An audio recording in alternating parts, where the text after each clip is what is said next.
The emergency session of the Galactic Council convened in chaos. Holographic projections flickered across the vast chamber as representatives from 63 species argued simultaneously, their translation matrices struggling to keep pace with the panic. Maya stood at the human delegation's podium, her hands clasped behind her back, watching the pandemonium with cold detachment. The crystalline floor beneath her feet thrummed with the anxiety of 1,000 alien minds. She had expected this reaction. Order, the Council Arbiter, a Velcrin whose membranous wings spread 12 meters wide, slammed his gravitational gavel.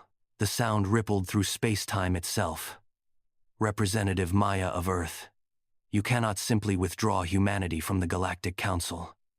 The economic ramifications alone are your concern now, not ours, Maya interrupted.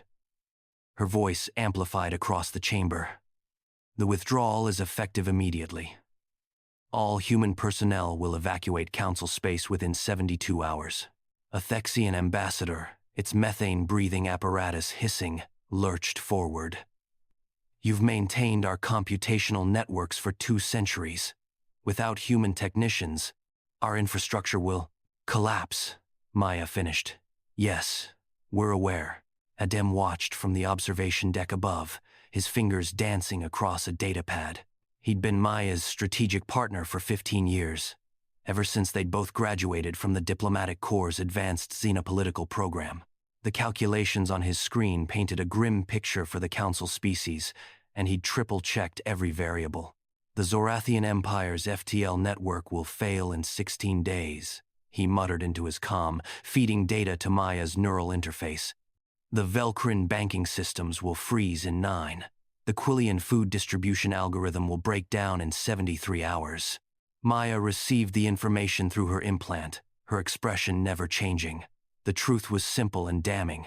Humanity had become the invisible foundation upon which galactic civilization rested.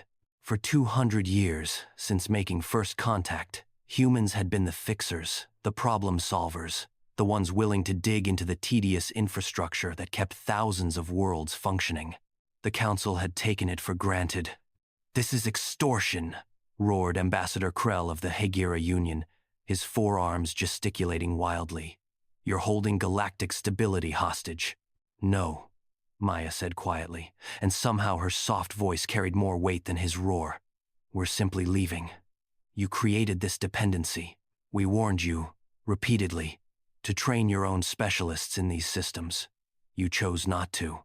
That's not our responsibility." Adam descended from the observation deck, his boots clicking against the crystalline steps. He'd reviewed the records himself, hundreds of human proposals to establish training programs, to transfer knowledge, to build redundancy into critical systems. All rejected or indefinitely postponed because hiring human contractors was easier and cheaper than developing domestic expertise. The vote was unanimous among Earth's nations, Adem said, joining Maya at the podium. His dark eyes scanned the assembly. 40 billion humans voted to withdraw from galactic affairs. We're tired of being taken for granted. We're tired of our innovations being credited to others. We're tired of being called primitive while simultaneously being the only species capable of preventing your civilizations from falling apart. Elixian representative, crystalline and ancient, projected a thought. "What do you want? Reparations? Apologies? A seat on the primary council?" Maya shook her head. "We want nothing from you. That's the point.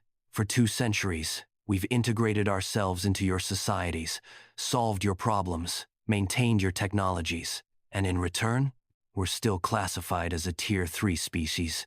Our scientists make galaxy-changing discoveries that are patented under Council law and credited to our employers. Our engineers keep your worlds running, and we're paid subsistence wages because humans are plentiful and eager to prove themselves." She pulled up a holographic display. "This is Station Kepler 442, a human-designed biodome that saved 17 million Zorathians from atmospheric collapse. The designer, Dr. Sarah Chen, was paid a one-time contractor fee. The Zorathian corporation that employed her made 17 billion credits from licensing her design and never acknowledged her contribution." More displays appeared, dozens, hundreds of examples. Adem had spent months compiling them. This is the Pax algorithm, Maya continued, which balanced resource distribution across the Velcrin Empire's 700 worlds and prevented 3 civil wars. Created by a human economist named James Okonkwo, he received a certificate of appreciation. The Velcrin minister who presented his work as their own received a Council Medal of Excellence. The chamber had fallen silent. "We're not angry," Maya said, though Adem knew that was partly a lie. They were angry, humanity was furious. But more than that, they were exhausted. "We're just done. Done being essential and invisible. Done being underestimated and exploited. Done propping up empires that view us as useful primitives." The Velcrin Arbiter's wings drooped. "If you leave, civilizations will fall. Billions will suffer.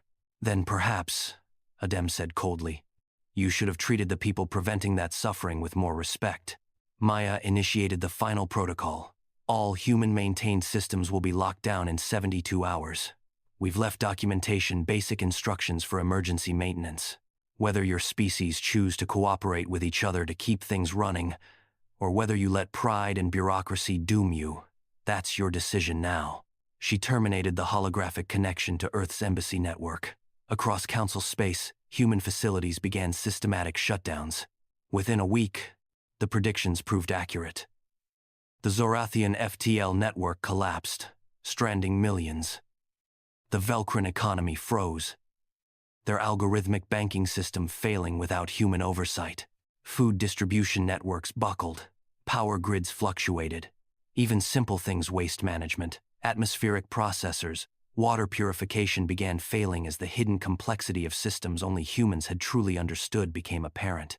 Maya and Adem stood in the observation lounge of the last human transport leaving Council space, watching the station's lights flicker behind them.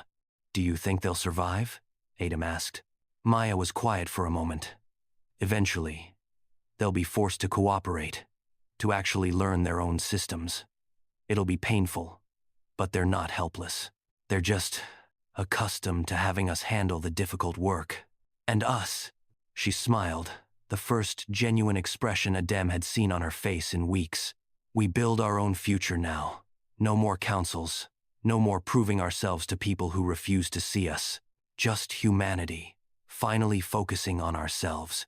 The transport jumped to FTL, leaving the collapsing empires behind. In the darkness of space, Earth's lights glowed brighter than ever.